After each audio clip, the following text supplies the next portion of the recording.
connaissez tous Sonic, mascotte de Sega depuis la sortie du premier jeu en 1991 sur la Mega Drive, mais est-ce que vous connaissez le personnage qui précédait l'hérisson bleu à ce rôle? Mesdames et messieurs, j'ai le plaisir de vous présenter Alex Kidd. Personnage emblématique de la Master System, console Sega de l'ère 8 bits, on découvre pour la première fois ce petit alien aux oreilles pointues dans Alex Kidd in Miracle World. Ce jeu de plateforme n'a rien de particulièrement dingue à première vue, mais en réalité il est inspiré du folklore japonais, mélangeant toutes sortes de légendes et de créatures. Par exemple, on peut trouver des Oni, des genres d'ogres qui vivent dans des temples, des kappas, des monstres mi-hommes et mi-poissons, ou encore des tengus, des monstres mi-hommes, mi-oiseaux vivant dans les montagnes. L'autre originalité du jeu, c'est ses combats de boss qui sont en fait des parties de pierre, papier, ciseaux. Ces parties se font face à 3 yokai, Parplin, Shokin et Guti, qui veulent littéralement dire pierre, ciseaux et feuilles. Et tout ça avant d'affronter le boss final Janken, qui signifie aussi pierre, feuille, ciseaux.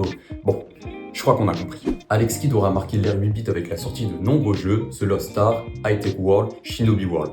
Il aura même fait une petite apparition sur la Mega Drive avec la sortie du jeu Enchanted Castle. Malheureusement, notre bon vieux Alex Kidd n'avait pas le profil d'une bonne mascotte, du moins il ne faisait pas le poids face à la mascotte du concurrent premier de Sega à l'époque, Mario. Et depuis l'arrivée de Sonic, Alex Kidd a été complètement abandonné. Plus un seul nouveau jeu à son nom depuis 1990. Il fera une apparition dans Sonic & Sega All-Star Racing en tant que personnage jouable, mais on ne le verra plus. Du moins, pas avant la sortie de Miracle World DX. Il s'agit d'un remake du jeu original sorti en 2021 un peu partout. Nous l'avons testé en live cette année. C'est un jeu très joli qui respecte parfaitement bien l'original sorti 35 ans plus tôt, mais qui restera assez anecdotique. Après le succès de la Mega Drive avec plus de 40 millions d'exemplaires vendus dans le monde, il était hors de question pour Sega de ralentir dans la guerre des consoles. Mesdames et messieurs, j'ai le plaisir de vous présenter la Sega Saturn. Sortie en 1994 au Japon, cette console appartient à la génération de l'ère 32 bits et elle était conçue à l'origine pour les jeux de type arcade, comme Sega en est un grand spécialiste, mais a été modifiée à la dernière minute pour concevoir des jeux 3D, mais c'est ce qui a rendu son architecture assez compliquée. Composé d'un double processeur principal, 2 CPU Hitachi SH2 à 28 MHz, cela permettait une puissance brute élevée, mais très difficile à exploiter. Coder dessus était juste un cauchemar pour les développeurs à l'époque, et c'est d'ailleurs pour ça que certains jeux 3D paraissaient moins fluides que sur la PlayStation. La PlayStation? Oui, parce qu'elle en était la principale concurrente avec la Nintendo 64. Après l'annonce du lancement de la PlayStation en décembre 1994 au Japon, Sega veut avoir un coup d'avance et décide de sortir la Saturn 4 mois plus tôt de ce qui était prévu. Résultat, les magasins sont furieux et décident de ne plus vendre la console, même à sa date de sortie initiale. De plus, il y a très peu de jeux à son lancement, forcément avec 4 mois d'avance et la galère de développer des jeux sur cette console, il ne fallait pas s'attendre à un miracle. D'ailleurs, en parlant de jeux, une chose étonnante avec la Sega Saturn, c'est que sa mascotte Sonic n'est même pas mise en avant. Il y a seulement 3 jeux sur la console, Sonic Air, un jeu de course avec une caméra assez foireuse, Sonic 3D Blast, mais qui a aussi eu un portage sur la Mega Drive, et Sonic Jam, une compilation des jeux Mega Drive. La Saturn devait accueillir une vraie aventure Sonic en 3D, mais plusieurs projets ont été annulés. Sonic Extreme, un projet qui a été développé sous des conditions catastrophiques à l'interne chez Sega, ou encore Sonic Saturn, un prototype qui sera finalement le début du développement de Sonic Adventure. Mais cela n'a pas empêché la Saturn d'avoir ses propres pépites, avec notamment Nights into Dreams développé par la Sonic Team, Panzer Dragoon ou encore Guardian Heroes. Et pour couronner le tout, la Sega Saturn a été vendue à un prix bien trop élevé, $399 aux États-Unis contre 299 seulement pour la PlayStation. Bref, à croire que Sega faisait tout pour tuer sa propre console. La console sera vendue à un peu plus de 9 millions d'unités, c'est ridiculement petit face à la PlayStation qui s'est vendue à plus de 100 millions d'exemplaires dans le monde, et même face à la Nintendo 64, quant à elle vendue à plus de 33 millions. 4 ans seulement après son lancement, Sega cessera toute vente de la Saturn et se concentrera sur le développement de sa prochaine console, la Dreamcast. Remontons dans les années 90, en 1994 précisément. Sega sortait un add-on appelé le 32X qui permettait de jouer à des jeux 32 bits sur la Mega Drive.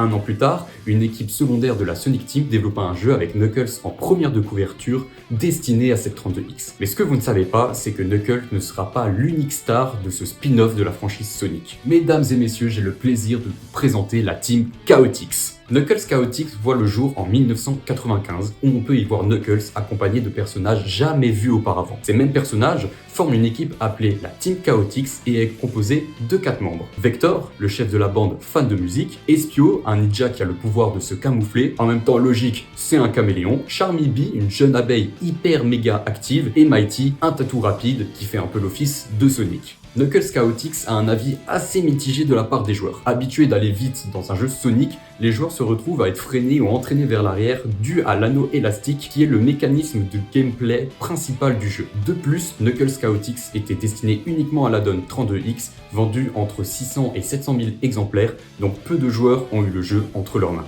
Dommage pour Knuckles qui sera pour la dernière fois la star principale d'un jeu. Mais ce n'est pas pour autant que la team Chaotix sera perdue des radars parce qu'ils feront leur réapparition 8 ans plus tard dans Sonic Heroes en tant qu'agence de détective, mais auront perdu un membre en cours de route. En effet, le mécanisme du jeu se base sur 3 personnages ayant chacun un rôle spécifique. L'un pour la vitesse, l'autre pour la force, et le dernier pour le vol. Et ce sera Mighty le grand sacrifié de l'histoire parce que le personnage était jugé trop similaire à Sonic de par son caractère et sa vitesse. Malheureusement, depuis Sonic Heroes, la Team Chaotix apparaîtra uniquement comme personnage secondaire dans la franchise ou alors comme personnage jouable dans des spin-offs comme plus récemment Sonic Racing Cross World. Mais ce n'est pas pour autant que les fans les oublient, les Chaotix sont tous appréciés par leur complémentarité, formant une équipe unique et drôle. Souvenez-vous, nous avons parlé de la Sega Saturn lors du deuxième jour du calendrier de l'Avent et avons même évoqué certains de ses classiques. Mesdames et messieurs, j'ai le plaisir de vous présenter Nights into Dreams.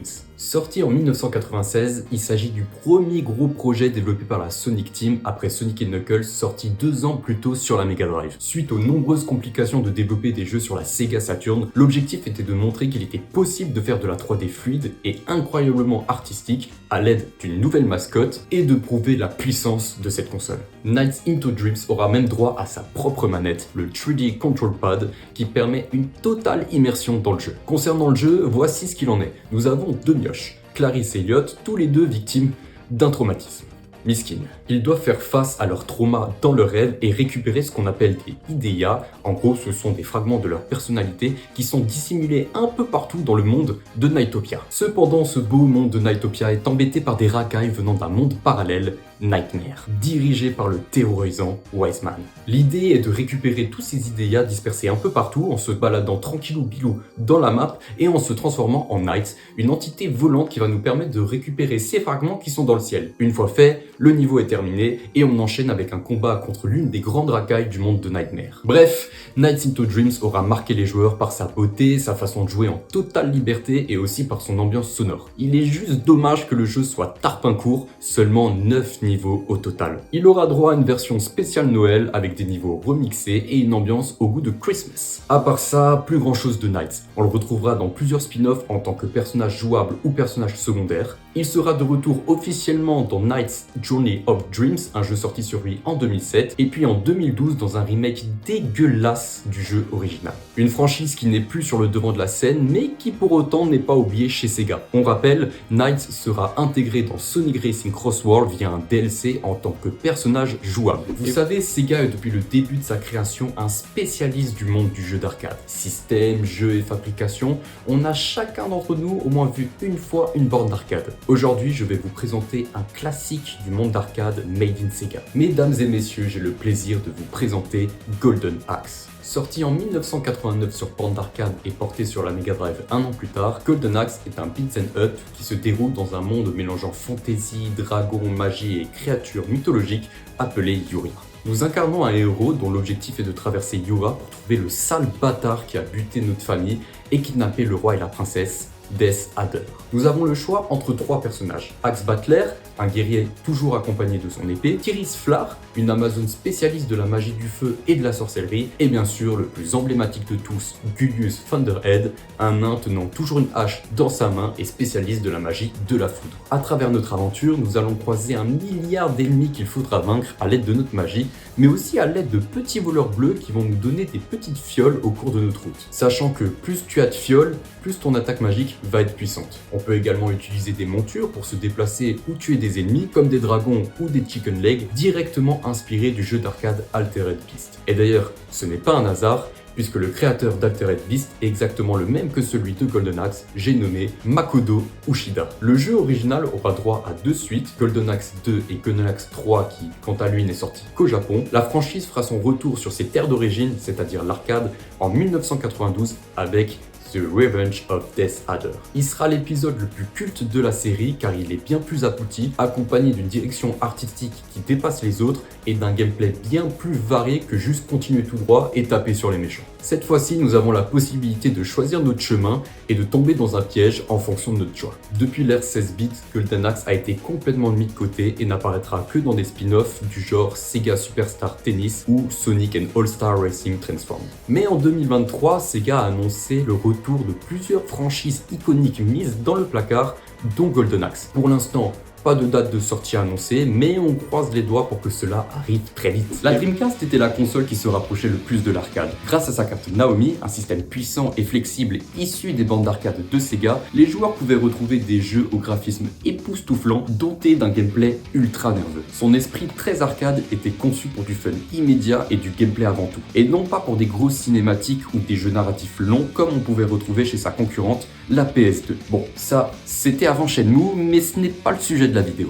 À son lancement, la Dreamcast était accompagnée de jeux tous liés à l'arcade, et aujourd'hui, nous allons vous parler de l'un d'entre eux. Mesdames et messieurs, j'ai le plaisir de vous présenter Crazy Taxi. Sorti en 1999 en salle d'arcade, Crazy Taxi est un jeu où le code de la route n'existe plus. On incarne un chauffeur qui doit transporter un client le plus vite possible dans un laps de temps. Plus vite tu emmènes un client là où il veut aller, plus tu te feras de moula, et encore plus si tu fais des crazy drift et des crazy jump. On a le choix entre 4 chauffeurs, chacun ayant sa propre voiture et adapté en fonction de votre expérience. On a Axel qui conduit une Cadillac Eldorado avec une vitesse plutôt moyenne mais une bonne maniabilité parfaite pour les débutants. Biddy Joe au bord d'une Chevrolet Impala avec une bien meilleure maniabilité parfaite pour zigzaguer à tout va, idéal pour les joueurs techniques. Jenna au volant d'une Mustang avec une vitesse de pointe plus élevée et une maniabilité plus sensible, c'est le meilleur choix pour viser les gros scores. Et enfin Gus dans une Mercury 8, une accélération assez faible due au poids de la voiture, mais qui a donc une meilleure résistance aux impacts, il serait plutôt destiné aux joueurs expérimentés. Dans sa version arcade, on se retrouve dans une ville aux apparences très proches de San Francisco, à croire qu'à l'époque, Sega avait une fascination particulière pour cette ville, une source d'inspiration qu'on retrouve également dans Sonic Adventure 2 avec le niveau City Escape.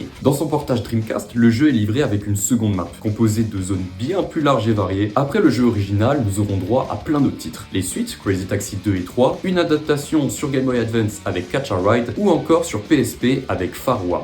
Mais à partir de 2014, fini de retrouver la franchise sur console, mais uniquement sur mobile. On retrouve City Rush et Tycoon, anciennement Gazillionnaire, gratuits mais loin du fun de ce que propose Crazy Taxi à l'origine. De plus, ces deux jeux ne sont à l'heure actuelle plus disponibles sur les stores. En dehors de ça, quelques apparitions dans certains spin-offs comme Sonic and All-Star Racing Transformed avec Biddy Joe comme personnage jouable. Bref, autant dire que nous n'avons plus eu de jeu officiel depuis 2007, et on s'en rend pas compte, mais ça fait déjà presque 20 ans. Bah ouais, on n'est plus tout jeune. Mais en 2023, Sega annonce le retour de plusieurs franchises iconiques, dont Crazy Taxi. La franchise va donc faire son retour, mais quand exactement, ça, on ne sait pas. Dans les années 90, il y a bien un jeu de combat qui a marqué l'esprit des joueurs, c'est Street Fighter 2. Il est le pilier qui a défini les bases du genre. Coups spéciaux, combos, personnages variés et compétitivité. C'est un véritable raz-de-marée dans les salles d'arcade avant d'être porté sur toutes les consoles du moment, dont la Mega Drive. En tout cas, Sega y voit une opportunité et décide alors de développer son propre jeu de combat, mais en apportant quelque chose que Street Fighter n'a pas, la 3D. Mesdames et messieurs, j'ai le plaisir de vous présenter Virtua Fighter. Sorti en 1993 sur bande d'arcade, il s'agit officiellement du premier jeu de combat en 3D polygonal de l'histoire. À la différence de Street Fighter, on est sur un jeu ultra réaliste. Ici, pas de boule de feu, pas de magie, on est sur du kung-fu, du karaté, du judo, bref, chaque coup est basé sur un mouvement réel. En plus de cela, on a aussi pour la première fois le système de ring out. C'est-à-dire que vous pouvez gagner le combat en poussant votre adversaire en dehors du ring,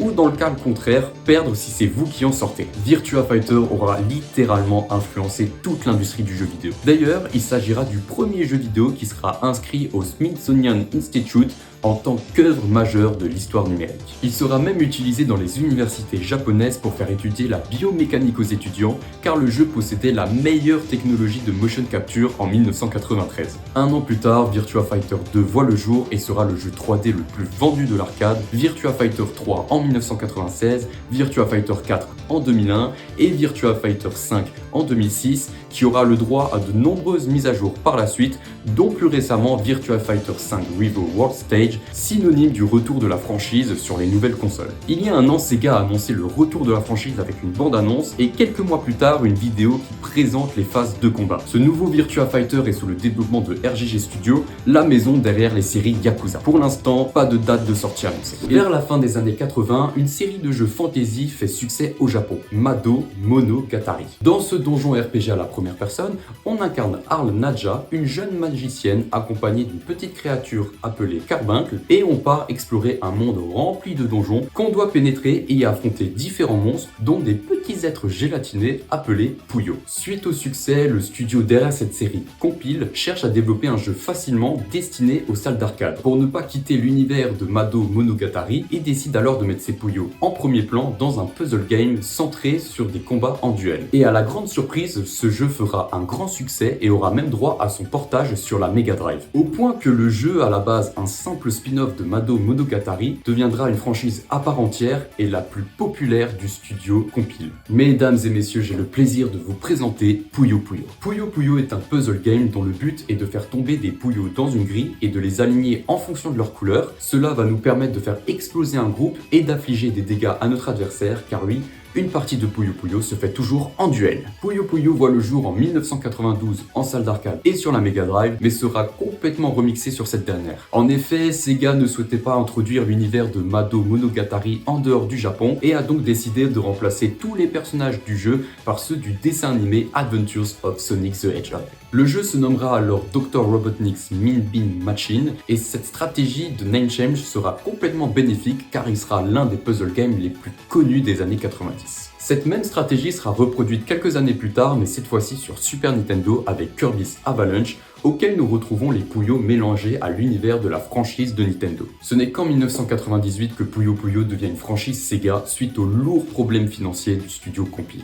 Puyo Puyo continuera donc d'exister avec la sortie de nombreux jeux, mais pour la grande majorité sortis uniquement au Japon, ou alors pour le peu d'entre eux sortis en Occident mais avec un nom différent, comme Puyo Pop au lieu de Puyo Puyo, le portage du jeu original sur Game Boy Advance en 2001, ou alors Puyo Pop Fever au lieu de Puyo Puyo Fever en 2004. Mais un beau jour, la franchise aura le droit de venir en Occident avec son nom d'origine, et je ne vous parle pas de n'importe quel jeu, car il s'agit d'une collaboration avec la plus grande franchise de puzzle game. Je vous parle évidemment de Puyo Puyo Tetris. Sorti en 2014 au Japon, puis 3 ans plus tard enfin en Occident et développé par la Sonic Team, Puyo Puyo Tetris est un crossover mélangeant les règles de Puyo et de Tetris et qui permet aux joueurs de s'affronter avec l'un ayant une grille de Puyo et l'autre une grille de Tetris, pendant que le jeu équilibre le tout. Il sera un succès international et l'une des plus grandes portes d'entrée pour découvrir Puyo Puyo en dehors du Japon. De plus, l'Occident aura enfin le droit de découvrir les personnages de la franchise d'origine Mado Monogatari. Il aura même droit à une suite en 2020 avec Puyo Puyo Tetris 2 qui sera considéré comme l'un des meilleurs puzzle games modernes. D'ailleurs, en 2017, les Puyo seront intégrés dans l'incroyable Sonic Mania auquel nous allons les utiliser pour affronter Eggman. C'est un sympathique clin d'œil de son premier portage sur Mega Drive dont nous avons parlé un peu plus tôt. Plus récemment, la franchise réapparaîtra avec Puyo Puyo Puzzle Pop, une exclusivité Apple Arcade sortie en 2024, et le portage Puyo Puyo Tetris 2S sur Nintendo Switch 2. Autant dire que Puyo Puyo est l'une des franchises les plus actives de Sega encore aujourd'hui et que nous aurons sûrement le droit de la revoir dans les années à venir. Les années 80 ont vu exploser un tas de films d'action avec les plus grands acteurs du moment, Chuck Norris, Schwarzenegger, Sylvester Stallone, bref, un tas de films avec baston et figures acrobatiques à gogo, c'est ce qui cartonnait à l'époque. Les développeurs de jeux vidéo ont vite compris alors que s'ils souhaitaient attirer une nouvelle clientèle, quoi de mieux que de leur proposer des jeux inspirés de ces films d'action. Et c'est ainsi que Sega se lança dans le développement d'un jeu avec un certain Joe Musashi, un ninja revanchard. Mesdames et messieurs, j'ai le plaisir de vous présenter Shinobi. Apparu pour la première fois en 1987 sur bande d'arcade, Shinobi est un platformer mélangeant action, shuriken, arme ninja, combat rapproché, art ninjutsu, bref, un gameplay ultra nerveux avec une difficulté assez élevée, comme tout bon jeu d'arcade qui se respecte finalement. On incarne Joe Musashi, un ninja dont le but est de neutraliser un syndicat criminel, le TSID, qui capture des jeunes élèves ninjas dans le but de les transformer en assassins. On va devoir traverser des zones infectées de soldats armés qu'on va devoir affronter à coups d'arts martiaux et de shuriken. Bref, Shinobi est une vraie adaptation des films d'action de l'époque et les développeurs se sont même permis d'intégrer des vraies références, comme un ennemi au nom de Ken-O qui tire des lasers à l'aide de ses yeux, tout comme un certain Terminator. Dans sa version américaine, Sega a préféré supprimer cet antagoniste afin d'éviter tout procès pour droit d'auteur. Le succès de Shinobi l'entraînera sur les consoles, tout d'abord avec le portage du jeu original sur Master System. D'autres jeux sortiront sur cette console, dont une parodie avec Alex Kidd, on en avait parlé lors du premier jour du calendrier de l'Avent. Joe Musashi apparaîtra aussi sur Mega Drive avec le plus connu de tous, The Revenge of Shinobi. Sorti en 1989, il est le jeu le plus emblématique de la franchise, car c'est celui qui a donné une véritable identité à Shinobi. Toujours en quête de vengeance, notre ninja favori est capable de réaliser des doubles sauts et des techniques mystiques pour pouvoir progresser. Le jeu a su entendre parler de lui avec ses boss ayant une forte ressemblance avec des icônes de la pop culture de l'époque, Spider-Man, Batman, Godzilla ou encore Rambo. Au Japon, Sega avait reçu certains accords, mais pas tous. Le jeu a été modifié plusieurs fois afin d'éviter tout problème de droit d'auteur. Après la Mega Drive, Shinobi se fera beaucoup plus discret. Une apparition sur Saturn avec Shinobi Legends, sur PS2 avec Shinobi et Nightshade, un remake de Revenge of Shinobi sur Game Boy Advance et le portage du jeu original en effet 3D sur la Nintendo 3DS. Entre temps, quelques apparitions dans des spin-offs comme Sonic and All-Star Racing Transformed. Bref, plus de signe de vie de notre ninja pendant plus de 10 ans. Mais il reviendra des morts cette année avec Art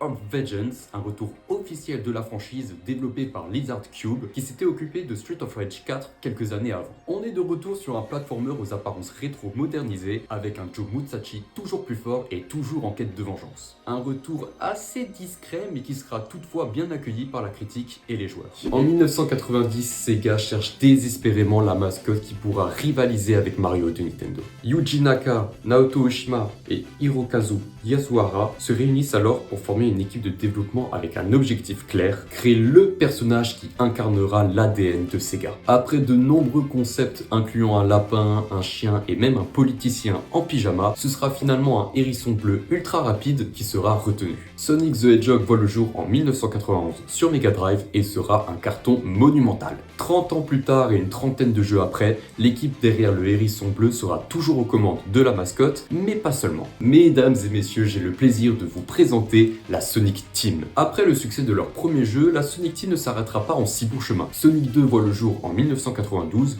Sonic 3 en 1993, l'épisode avec Knuckles un an plus tard pour compléter le jeu. Bref, autant dire que la Sonic Team n'a pas chômé depuis la création de Sonic et a su le placer tout en haut du jeu vidéo, contribuant ainsi au succès de la Mega Drive. Mais la Sonic Team ne s'est pas contentée uniquement de sa mascotte, l'équipe s'est aventurée dans d'autres univers comme Nights into Dreams sorti en 1996 sur la Sega Saturn. Il s'agit du premier jeu en 3D développé entièrement par la Sonic Team et deviendra l'icône de la console. La Sonic Team sera aussi les créateurs de Burning Rangers et de Phantasy Star Online et s'occupera de tous les Puyo Puyo depuis le rachat de la licence. Concernant Sonic, sa première apparition en 3D ne se fera pas uniquement grâce à ses créateurs, mais avec Traveler's Tales qui s'occupera de tout l'aspect technique comme la programmation, tandis que la Sonic Team s'occupera tout de l'aspect créatif comme le design des circuits. Sonic Air voit le jour en 1997, mais sera un flop total. Sonic Adventure, sorti en 1998 sur la Dreamcast, sera un tournant majeur pour la Sonic Team.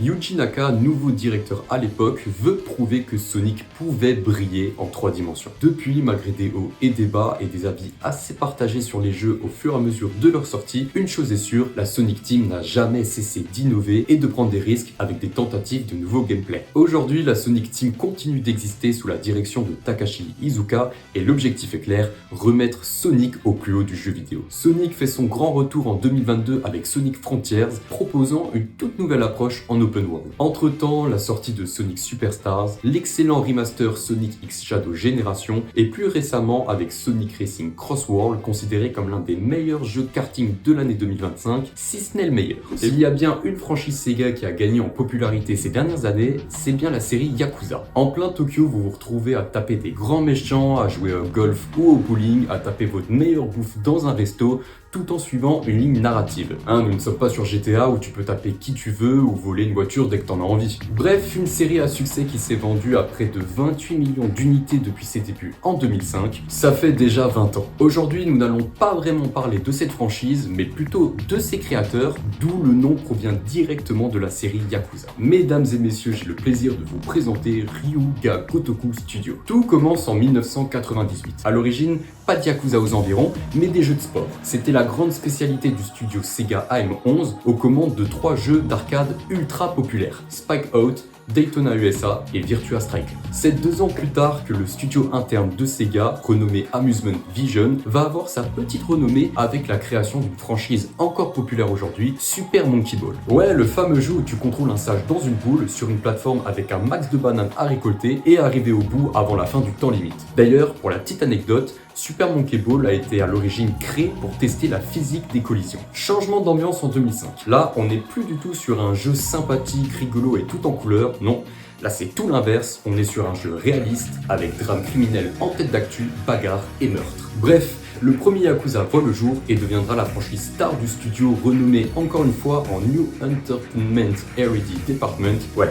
Ils adorent changer de nom et vous verrez, c'est pas encore fini, mais sans pour autant laisser tomber notre bon vieux Ayai.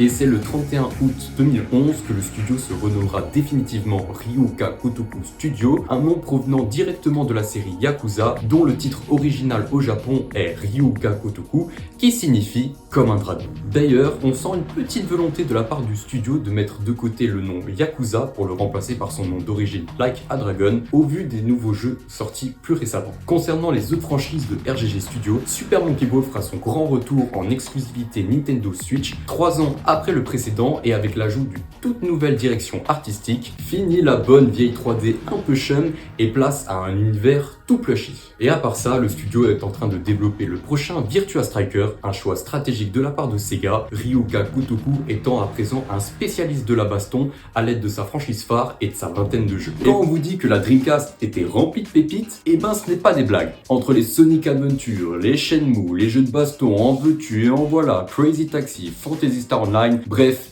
il y en a pour tous les goûts et de quoi ne plus décrocher de sa console pendant des heures. Aujourd'hui, je vais vous parler d'un autre grand classique Made in Sega, adoré de tous. Si je vous parle de roller, de graffiti, de police et de Tokyo, vous voyez peut-être où je veux en venir. Mesdames et messieurs, j'ai le plaisir de vous présenter Jet Set Radio. Nous voilà en 2000. La Dreamcast est sortie partout depuis plusieurs mois et les ventes de la console sont en pleine croissance. Bon, ça c'était avant la sortie de la PS2 en octobre, mais ce n'est pas le sujet de la vidéo. Dans ce contexte, hors de question pour Sega de ralentir la cadence, il faut proposer aux joueurs des choses nouvelles, jamais vues auparavant, des trucs qui donnent envie d'acheter la Dreamcast, bon sang. C'est là que Sega nous pond Jet Set Radio, accompagné d'un style visuel jamais vu auparavant, le cel shading. Une technique qui consiste à utiliser des couleurs plates et des contours marqués pour donner un rendu cartoon, un peu un mélange entre du manga et du comics américain. Mais ce que les joueurs retiennent surtout de Jet Set Radio, c'est sa bande sonore. Composée par Hideki Nakanuma, on aura le droit d'entendre un véritable mélange de hip-hop, de funk, de drum and bass et d'électro. Bref, une bande son qui colle parfaitement à l'ambiance rebelle du jeu. Bon, c'est bien beau tout ça, mais qu'en est-il du jeu? Imaginez Tokyo en mode street art total. Vous incarnez un gang de rollers qui tague partout là où on peut taguer, tout en esquivant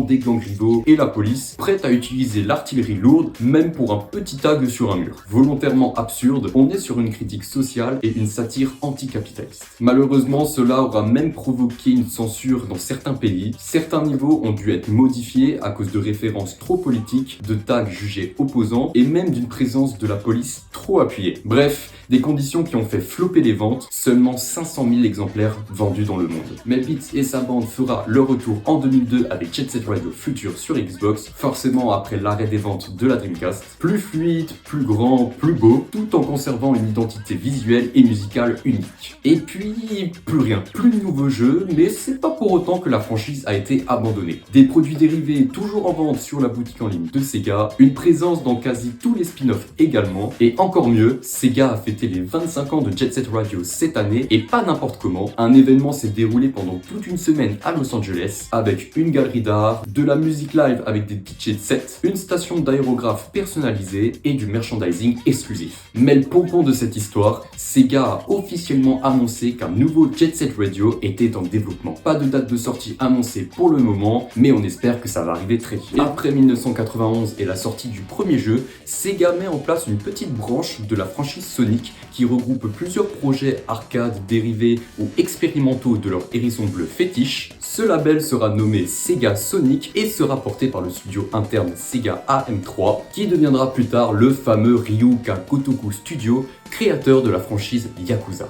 D'ailleurs, nous les avons présentés lors du jour 12 du calendrier de l'Avent, alors n'hésitez pas à aller voir si ça vous intéresse. En 1993 sort Sonic 3 sur Mega Drive, mais sort aussi le tout premier Sonic sur borne d'arcade, et c'est de cette franchise disponible uniquement dans les salles d'arcade que je vais vous présenter aujourd'hui. Mesdames et messieurs, j'ai le plaisir de vous présenter Sega Sonic The Hedgehog. Jeu d'arcade exclusif au Japon, Sega Sonic The Hedgehog est un jeu sortant de l'ordinaire de ce qu'on peut voir dans un jeu Sonic. Ici, pas de platformer, pas de jeu court vers la droite pour finir le niveau. On est sur un jeu isométrique auquel nous contrôlons un personnage sélectionné avant de débuter la partie. Car oui, si vous ne souhaitez pas que Sonic soit le héros de votre aventure, et ben c'est possible car nous avons le choix avec l'un de ses deux confrères, Mighty l'Armadie et Ray l'écureuil volant. Deux personnages créés spécialement pour ce jeu, à part Mighty qu'on retrouvera plus tard dans Knuckles Chaotix sur Mega Drive, mais oubliés depuis, avant de les revoir bien longtemps après en tant que personnage jouable dans Sonic Mania Plus en 2018. Bref, je disais, on est sur un jeu isométrique dans lequel on se fait pourchasser par Dr Robotnik, ce sale harceleur, à travers 7 zones remplies de pièges mortels. Nous sommes clairement dans un jeu de survie où tu dois fuir en avant sans t'arrêter. La particularité de la bande d'arcade de Sega Sonic The Hedgehog, c'est son système de contrôle, un trackball géant. C'est grâce à cette boule que tu fais rouler sous la main que tu peux déplacer ton personnage à travers les niveaux. Sega Sonic The Hedgehog ne sera jamais allé plus loin que sa terre natale et n'aura jamais quitté les salles d'arcade. Il n'y aura jamais eu de réédition par la suite ou de portage sur une console. Cependant, le label a été utilisé pour deux autres jeux. Sega Sonic Bros, un puzzle game créé par Fukio Nishikado, le créateur de Space Invaders, un jeu qui ne sera malheureusement pas commercialisé, et Sega Sonic Popcorn Shop, un distributeur de popcorn. Improbable, mais réel. Bref, le label Sega Sonic n'aura été utile le temps d'une seule année et notre bon vieux Sonic ne reviendra pas dans les salles d'arcade avant un long moment. Et si je vous disais que Sega avait développé un jeu sur son échec? Vous le savez, à cause de mauvais choix stratégiques, malgré de grandes ambitions, Sega a perdu la fameuse guerre des consoles contre Sony et Nintendo et sera contraint de se retirer du marché des consoles. Mais plutôt d'en pleurer, pourquoi ne pas plutôt en rire ou du moins essayer? Fin mars 2001, la production de la Dreamcast est officiellement arrêtée et pour marquer le coup, si on peut dire ça comme ça, les joueurs auront droit à un dernier jeu, un RPG satirique dans lequel Sega est en train de mourir. Mesdames et messieurs, j'ai le plaisir de vous présenter Sega Gaga. Sorti le 29 mars 2001 uniquement au Japon, Sega Gaga est un RPG où nous incarnons un adolescent appelé Taro Sega, un adolescent recruté pour une mission impossible, sauver Sega et combattre Dogma, une entreprise fictive qui domine le marché des consoles. Dans le jeu et comme dans la vraie vie, Sega a perdu la guerre des consoles, l'entreprise est au bord de la faillite, les employés sont déprimés, les licences sont épuisées et la concurrence domine le marché. Bon, le gameplay ne casse pas trois pattes à un canard, on est sur un jeu en vue isométrique avec du combat au tour par tour, de l'exploration, beaucoup de dialogue, bref, un RPG classique. La force du jeu est vraiment son histoire tirée de la réalité. Le jeu est bourré de références et d'autodérision, on y affronte des boss qui sont des parodies des franchises Sega, on y retrouve des caméos de personnages cultes comme Sonic ou Alex Kidd, et il y a même des mini-jeux où nous devons développer des jeux et gérer des équipes. Bref,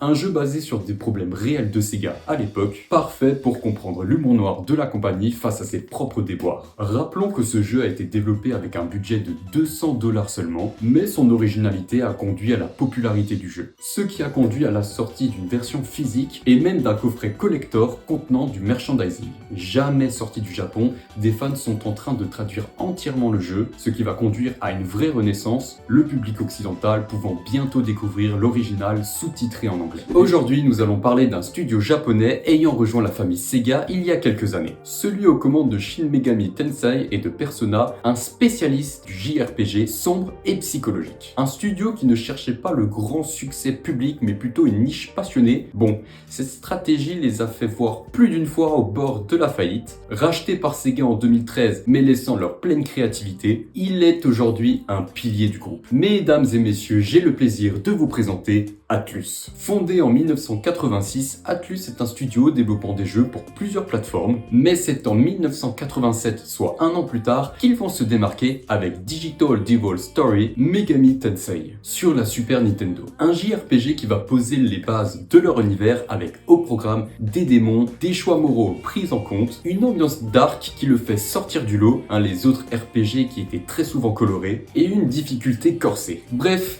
la franchise Shin Megami Tensei va devenir leur fer de lance pendant des années et poser leur univers signature. Mais c'est en 1996 que tout va changer avec la sortie de Persona, un spin-off de la franchise. On reste sur un JRPG très proche de Shin Megami Tensei, mais c'est le troisième volet sorti en 2006 que tout va changer, qui marquera le renouveau car celui-ci propose deux boucles principales. La première où tu incarnes un lycéen dans sa vie quotidienne avec gestion de temps et relations sociales. Tandis que la deuxième boucle, changement d'ambiance avec combat au tour par tour, exploration de donjons, invocation et fusion de Persona. Sachant que les deux boucles sont liées car plus tes relations sociales sont bonnes, plus tu seras fort au combat. Bref, Persona 3 sera un succès critique et deviendra la franchise star de Atlus. Mais on a failli assister à la fin de Atlus car sa maison mère, Index Corporation, est déclarée en faillite. Mais c'est là que Sega intervient. En 2013, Sega rachète Index pour environ 14 milliards de yens, soit environ 141 millions de dollars. Un excellent choix stratégique car cela permet à Sega de récupérer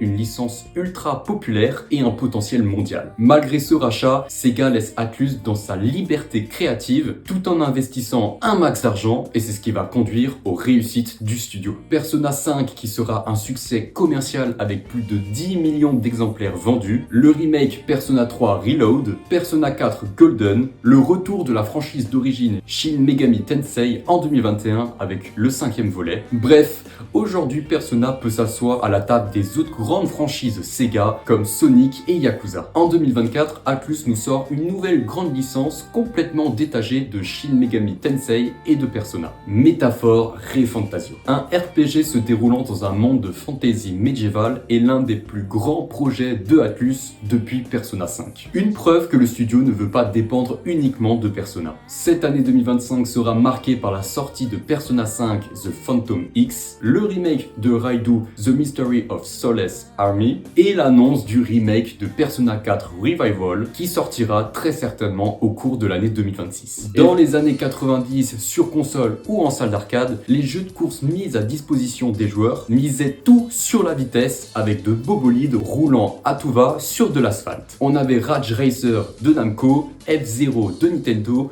et même Sega avait ses propres jeux de course, Outrun et Daytona USA. Mais souhaitant proposer un jeu plus réaliste et offrir une toute nouvelle expérience, Sega va s'éloigner de la vitesse pure et faire un pari assez audacieux, le rallye, avec des surfaces différentes qui influencent réellement la conduite. Mesdames et messieurs, j'ai le plaisir de vous présenter Sega Rally. Le premier du nom sorti en 1994 en salle d'arcade puis porté sur la Sega Saturn en 1995, Sega Rally Championship est un jeu de rallye révolutionnaire qui va introduire un concept qui va tout changer, la physique des surfaces. Pour la première fois dans un jeu de course, rouler sur de l'asphalte, la terre, la boue ou de la neige va complètement changer le comportement de notre voiture. C'est une vraie révolution ludique et technique en 1994. On est sur un jeu avec peu de contenu, seulement 3 voitures et 4 circuits, mais cela n'empêche en aucun cas d'avoir les meilleures sensations de conduite, les mains sur les volants de la bande d'arcade, l'une des plus populaires des salles d'arcade des années 90. Des circuits assez courts mais très techniques, remplis de virages serrés et pensés pour le time attack. L'objectif est de battre le chronomètre et pas seulement de finir la course. Concernant les voitures, elles sont toutes sous licence officielle, une Toyota Celica GT4, une Lancia Delta HF intégrale et la Lancia Stratos uniquement sur le portage Saturn que vous pouvez débloquer une fois le Championship fini avec au minimum le rang A à toutes les courses. Suite à cela, Sega Rally 2 sortira en salle d'arcade en 1998 et sera porté un an plus tard en 1999 sur la Dreamcast, avec des graphismes améliorés, plus de voitures et plus de circuits. Plus tard, la franchise connaîtra d'autres épisodes avec Championship 2006, Sega Rally Revo en 2007, Sega Rally 3 sur borne d'arcade et enfin Arcade Online sur Xbox 360 et la PS3. Depuis, Sega aura mis de côté les simulateurs de course et on n'aura plus qu'à droit à des jeux style Sonic Racing pour les fans de vitesse et des 4 pneus. Cependant, nous pouvons compter sur les fans pour faire vivre la franchise. En 2023, un remake non officiel de l'original, réalisé à l'aide de l'Unreal Engine 5, est annoncé sous le nom de Overjump Rally. Du moins, était annoncé car nous n'avons plus de nouvelles de l'avancée du jeu depuis juillet 2024. Plus récemment, pour marquer les 25 ans de Sega Rally 2, des fans ont réalisé une version améliorée du jeu avec une compatibilité Windows 10 et 11, une résolution 4K et un 60 FPS stable. Depuis sa fondation en 1960, Sega a toujours été un acteur du divertissement. À l'origine, l'entreprise fabriquait des jukebox, des machines mécaniques et des jeux électromécaniques. Mais ce n'est qu'en 1973 que la firme bleue se lance dans les jeux vidéo avec la sortie de Pongtron, un jeu directement inspiré du célèbre Pong d'Atari. Dans les années 90, Sega est un acteur majeur du divertissement vidéoludique, mais veut être présent dans tous les domaines. C'est alors qu'il se procure Yonezawa Toys, l'une des plus grandes entreprises japonaises du jouet, et lance leur branche dédiée. Mesdames et messieurs, j'ai le plaisir de vous présenter Sega Toys. Nommé au départ Sega Yonezawa, puis rebaptisé Sega Toys quelques années plus tard, la branche était un spécialiste des jeux éducatifs, des jouets électroniques parlants et des jouets interactifs. L'objectif était de mélanger technologie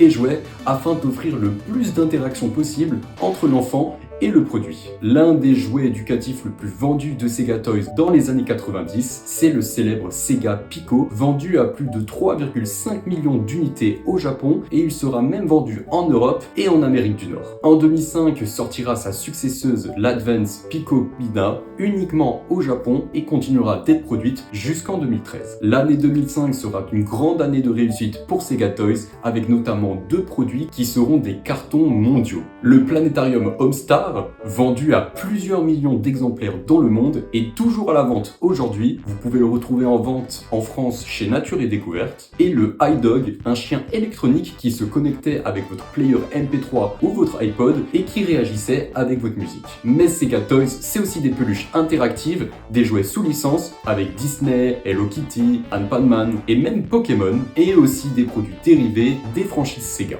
Des produits qu'on ne trouvera qu'au Japon cependant. En janvier 2024, Sega décide de transférer sa branche Amusement Machine, donc celle liée à l'arcade, à Sega Toys, et changera de nom en tant que Sega Fave, mais gardera toutefois la mention Sega Toys pour les jouets. Cette année marquera aussi le retour de la célèbre console éducative de la marque, Pico, qui remportera 2 prix au Japan Toy Award. Le succès de l'entreprise continuera en 2025 avec 3 prix primés: Gogo Ant-Man Cycling, littéralement un vélo d'intérieur pour les enfants qui les invite à faire de l'activité. Akunu Sanrio, une combinaison avec une peluche et un support en acrylique pour un rendu en 3D, et Dream Switch, un projecteur d'histoire et de contenu éducatif sur les murs et les plafonds. Bref, autant dire que la branche de jouets de Sega se porte à merveille et a toujours su se démarquer avec l'innovation de ses produits depuis maintenant 34 ans. La Dreamcast est la première console de salon à proposer une connexion internet intégrée et standardisée dès sa sortie, incluant un vrai navigateur internet avec DreamKey. Une vraie stratégie grand public, mais mise un peu trop tôt, car à l'époque, la plupart des joueurs n'avaient même pas internet à la maison. Mais bon, ce n'est pas le sujet de la vidéo. Avec ce dispositif, Sega va donc pouvoir proposer des jeux permettant une coopération en ligne avec des joueurs du monde entier. Et c'est ainsi que sortira le premier RPG online sur console. Mesdames et messieurs, j'ai le plaisir de vous présenter Phantasy Star Online. Sorti en 2000 au Japon et en 2001 en Occident, développé par la Sonic Team, Phantasy Star Online est un RPG coopératif en ligne et la suite du premier de la franchise, sorti sur la Master System 13 ans plus tôt. Face à la destruction de la planète, l'humanité lance le projet Pioneer pour coloniser la planète Ragol. 7 ans après l'arrivée des premiers scientifiques, le vaisseau Pioneer 2 perd tout contact avec la planète suite à une explosion mystérieuse. Les Hunters sont donc envoyés pour découvrir ce qui s'est passé. Vous incarnez l'un de ces Hunters et en compagnie de 3 de vos potes, vous partez explorer des environnements variés et combattre divers ennemis. PSO s'est vendu à environ 500 000 exemplaires sur la Dreamcast, un chiffre pas déconnant sachant que tout le monde n'avait pas internet à l'époque. Il connaîtra un portage quelques années plus tard sur la GameCube et Xbox, suivi de l'épisode 2, existera Blue Burst sur PC puis Universe en 2006, Phantasy Star Online 2 sortira au Japon en 2012 et c'est seulement 9 ans plus tard que l'Occident l'Occident aura droit d'y jouer avec sa grande mise à jour New Genesis. Il s'agit d'un nouveau chapitre majeur du jeu avec une refonte graphique et de gameplay complètement nouvelle. 1000 ans après les événements de PSO2, nous nous retrouvons sur une planète appelée Alpha et notre mission est de combattre une mystérieuse armée de robots qui menace la planète. On peut s'allier avec les habitants locaux, repousser les forces destructrices, affronter des menaces géantes, tout en découvrant les secrets anciens de Alpha et en luttant pour protéger l'avenir de la civilisation. 5 ans plus tard, New Genesis continue de vivre et a réussi à réunir plus de 9 millions d'inscrits. Un chiffre qui pourrait être plus élevé si le jeu n'était pas uniquement en anglais et en japonais. Et la suite alors? Pas de PSO3 annoncé pour l'instant, Sega souhaite se concentrer essentiellement sur PSO2 New Genesis avec l'ajout de nouvelles mises à jour, de nouveaux événements et de nouvelles collaborations. On est en 1995. La Sega Saturn est sortie depuis quelques mois au Japon et sortira dans le reste du monde d'ici quelques mois. Mais la Mega Drive reste la console star de Sega. Malgré la ludothèque chargée, on a l'impression d'être toujours face au même style de jeu, des Sonic et des jeux de course. Sega décide alors de sortir un nouveau personnage pour diversifier son catalogue, une certaine étoile jaune au bras extensible qu'on ne verra malheureusement qu'une seule fois. Mesdames et messieurs, j'ai le plaisir de vous présenter Ristar. Sous-titré The Shooting Star au Japon, Ristar est un jeu de plateforme développé par la Sonic Team qui, à première vue, ne semble être rien d'autre qu'un platformer ordinaire. Mais en fait, le jeu propose un gameplay unique basé sur une particularité de notre personnage principal. Ristar a des bras élastiques et ils seront nos meilleurs amis pendant toute l'aventure. On peut attraper des ennemis, nous balancer d'un point à un autre, grimper à des murs et faire des attaques tournoyantes en tenant un ennemi. Bref, une totale originalité qui change complètement la façon de jouer à un jeu de plateforme. Qu'en est-il de l'histoire? On se retrouve dans une galaxie loin de la nôtre appelée Valdi. Ici, les planètes sont envahies par des créatures envoyées par le pirate de l'espace, Greedy.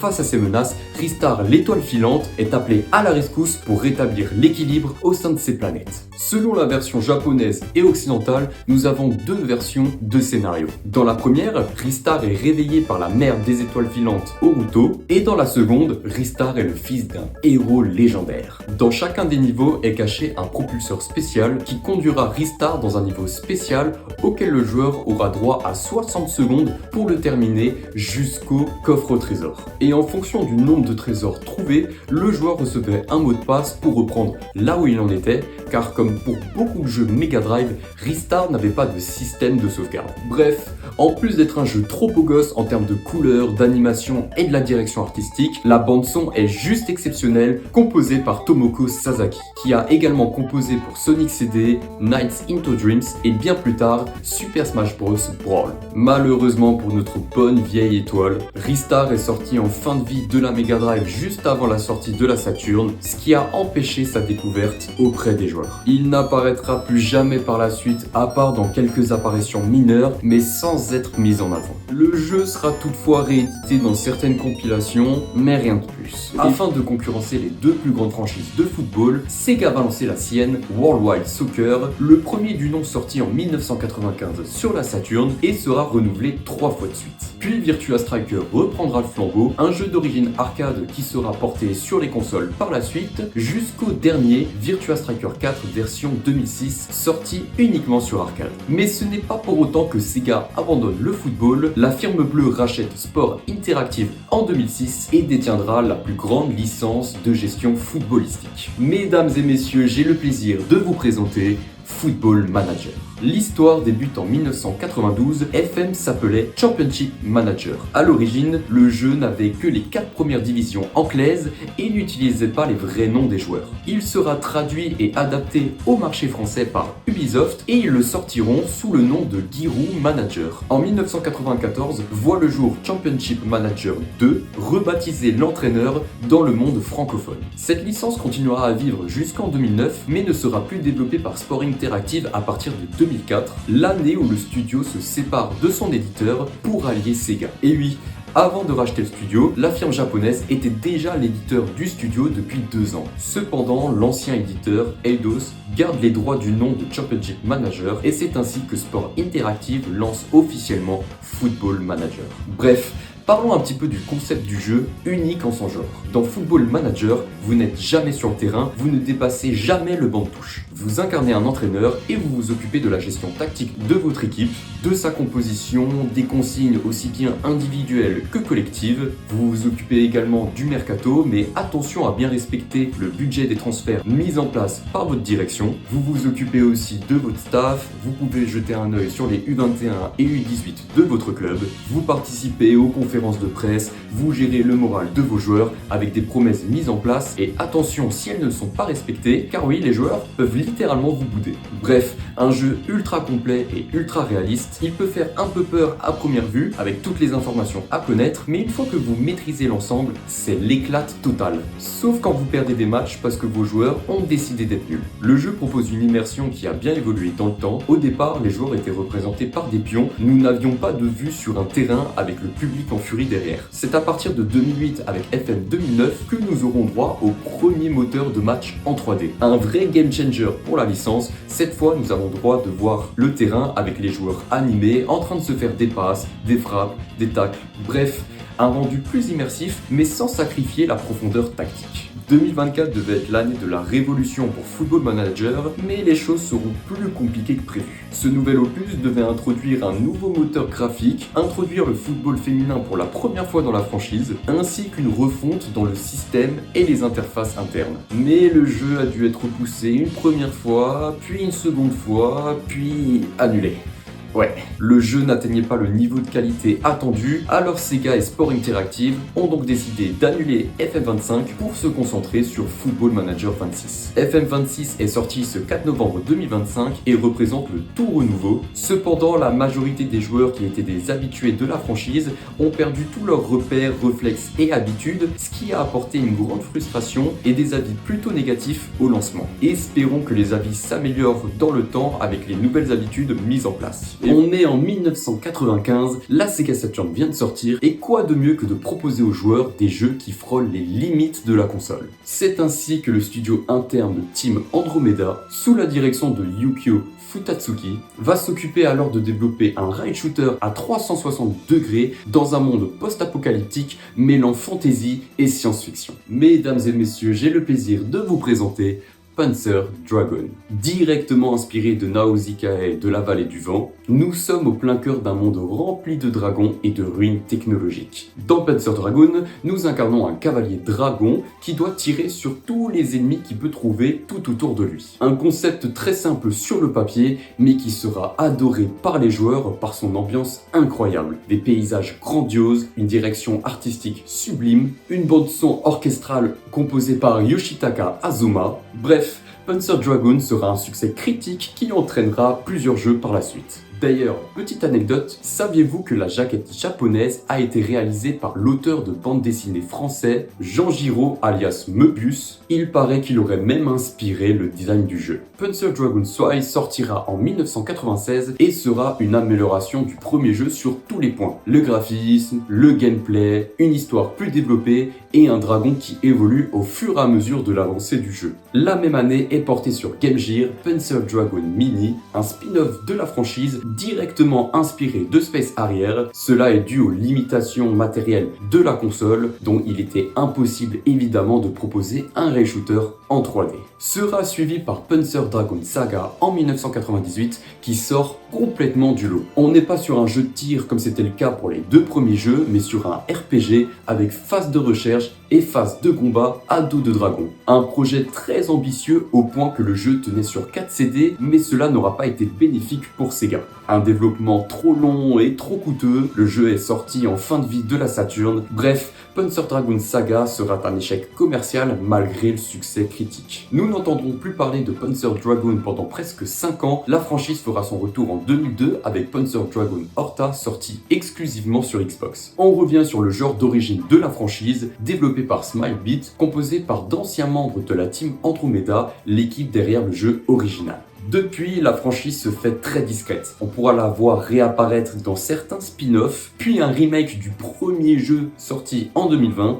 Bref, Pas de nouvelles du côté de Sega pour un éventuel retour de la franchise. Je pense qu'on n'est pas prêt de revoir Panzer Dragoon avant un certain moment. On l'avait déjà dit dans un précédent épisode, quand on vous dit que la Dreamcast avait une ludothèque de ouf, et ben c'était pas du mytho. Aujourd'hui encore, nous allons vous présenter l'une de ces pépites, un jeu adoré de ses joueurs et qui sont encore pour certains nostalgiques de celui-là. Un JRPG qui se déroule dans le ciel avec île flottante et pirates. Mesdames et messieurs, j'ai le plaisir de vous présenter Skies of Arcadia. Sorti en 2000 lorsque la Dreamcast était au prime de sa forme, Skies of Arcadia se déroule dans un monde de nuages avec des pirates volant à bord de navires aériens pour chercher des trésors. On incarne Weiss, un jeune pirate optimiste accompagné de sa meilleure pote Aika et de Fina. Tous les trois, ils vont alors explorer les îles flottantes, découvrir de nouvelles civilisations, combattre des pirates et même des navires entiers lors de batailles épiques dans le ciel. La particularité de ces combats, c'est le système d'attaque propre à chaque personnage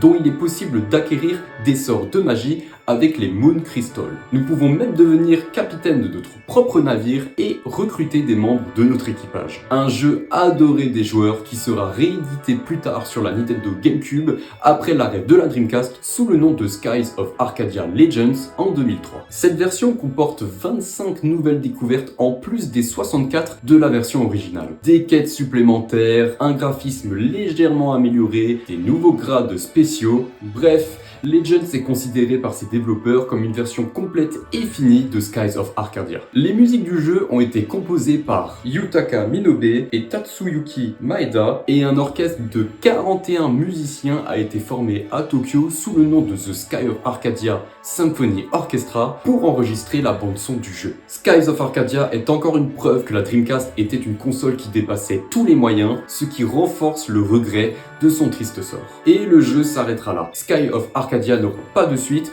ni même de remake. Il apparaîtra dans des spin-offs comme Sonic and Sega All-Star Racing Transformed, mais nous n'aurons plus rien du jeu. À l'heure actuelle, impossible de savoir si un nouveau Skies of Arcadia est dans les petits papiers de Sega. On est en 1999, la Sonic Team développe un nouveau jeu d'arcade complètement révolutionnaire et inédit à l'époque. Cette fois-ci, le système de contrôle n'est pas un joystick accompagné de boutons ou un volant avec une pédale de frein, non, cette fois-ci, ce sont des maracas. Révolutionnaires et uniques, les maracas étaient composés de capteurs de mouvement, ce qui était complètement inédit sur arcade à l'époque. Le joueur se retrouve dans un jeu de rythme avec maracas en main, accompagné de musique latino entraînante. Ce même jeu sera porté un an plus tard sur la Dreamcast. Mesdames et messieurs, j'ai le plaisir de vous présenter Samba de Amigo. Samba de Amigo est un jeu de rythme auquel vous incarnez Amigo, un singe hyper énergique, secouant des maracas accompagné d'une musique digne des plus grandes des carnavals sud-américains. Le joueur doit bouger en rythme dans plusieurs positions différentes et secouer les maracas vers les cercles indiqués à l'écran. Un jeu simple sur papier mais révolutionnaire à l'époque.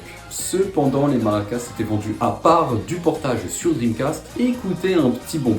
Bon, il était toujours possible de jouer au jeu sans les maracas, mais l'immersion était bien moins meilleure avec la manette. Après la fin de production de la Dreamcast, nous ne verrons plus Amigo avant un certain moment, jusqu'à ce que la console adaptée au jeu sortira. On parle évidemment de la Wii. La Wiimote et le Nunchuk remplaçaient à merveille les maracas et a permis à de nombreux joueurs de découvrir ce remake du jeu d'origine. On pourrait presque croire que les maracas de la Dreamcast étaient un prototype de la Nintendo Wii. Mais depuis, Samba de Amigo n'a plus de nouvelles occasions de faire danser les joueurs, mais ce n'est pas pour autant que Sega abandonnera la licence, quelques apparitions de Samba Amigo dans certains spin-offs. Mais 15 ans plus tard, Amigo fera son retour officiellement sur la Nintendo Switch avec Samba de Amigo, partie centrale. On est sur un tout renouveau de la franchise, une nouvelle direction artistique, des personnages plus humanisés et surtout de nouveaux modes de jeu. Le premier, Streamigo, dont l'objectif est d'aider Amigo à devenir un célèbre streamer. Il existe aussi deux modes de 2 joueurs. Le premier, Showdown, auquel les 2 joueurs s'affrontent, et le second, Love Checker, auquel les joueurs coopèrent. World Party, un mode de jeu en ligne auquel 20 joueurs s'affrontent sur 3 chansons choisies au hasard. Et enfin, Party to Go, un mode histoire auquel nous aidons Amigo à rendre au monde la musique perdue. Une totale renaissance de la franchise qui respire l'ambiance de Sega avec l'incrustation de plusieurs franchises de la firme dans le jeu. Et vous savez, dire que Sega a quitté l'hardware, et bah c'est complètement faux. Ah bah c'est pas parce que la firme ne produit plus de consoles que ça veut dire que Sega s'occupe désormais plus que du développement et de l'édition des jeux vidéo. Sega continue de fabriquer des bornes d'arcade et ravi de vous apprendre que la branche fonctionne plus que tout et qu'elle n'est pas prête de se finir. Mais en fait, même dire que Sega n'a plus fabriqué de console récemment, eh ben c'est un peu vrai, mais c'est aussi un petit peu faux. Mesdames et messieurs, j'ai le plaisir de vous présenter les consoles mini de Sega. Je me souviens, quand j'étais petit peu et que je me promenais dans les espaces culturels de Leclerc, je tombais souvent face à ces produits dans le rayon jeux vidéo. La Mega Drive Classic Game Console et sa version portable, l'Ultimate Portable Game Player. Ouais, des produits sous licence officielle Sega vous permettant de découvrir les classiques de la Mega Drive. Mais ce n'était pas Sega qui produisait ces consoles, mais l'entreprise AtGames, un spécialiste du rétro gaming, qui d'ailleurs n'a pas uniquement collaboré avec la firme japonaise, mais avec d'autres grandes compagnies du jeu vidéo comme Atari. Bref, grâce à ces deux consoles, nous pouvons jouer jusqu'à 80 jeux et il était même possible d'en ajouter soi-même grâce à un port de carte SD. Bon, sur le papier, ça a l'air génial, mais en réalité, ces deux consoles étaient vraiment du bas de gamme. Sur les 80 jeux proposés, seulement la moitié étaient des jeux officiels de la Mega Drive, l'autre moitié étaient des jeux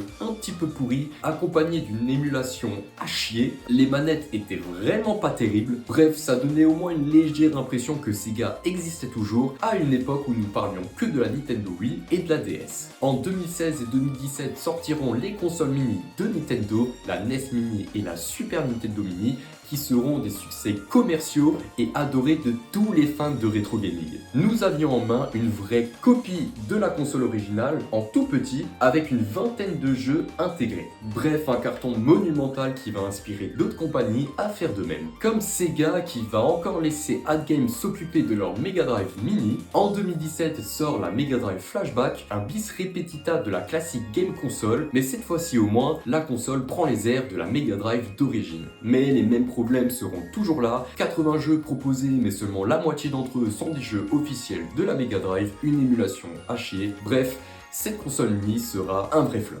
Mais alors 2 ans plus tard, Sega va décider de produire sa propre console mini en laissant tomber AtGames et alléluia. En 2019 voit le jour la Mega Drive Mini et ce sera un carton. On se retrouve avec une copie parfaite de la console d'origine accompagnée de 2 manettes à 3 boutons. La console est livrée avec 42 jeux dont 2 exclusivités, Darius et Tetris, une émulation parfaite, bref, cette Mega Drive Mini est considérée pour beaucoup comme la meilleure console mini du marché. Cette réussite va pousser Sega à continuer de produire des versions miniaturisées de leur console phare par la suite. En 2020, pour l'occasion des 60 ans de la firme, Sega va commercialiser la Game Gear Micro et l'Astro City Mini, tous les deux exclusivement au Japon. La première, on se retrouve avec une copie exacte de la Game Gear d'origine, mais plus petite de la taille d'une pomme d'une main. Sega avait commercialisé plusieurs Game Gear Micro avec chacune d'entre elles 4 jeux intégrés. Dans la version classique, nous nous retrouvons avec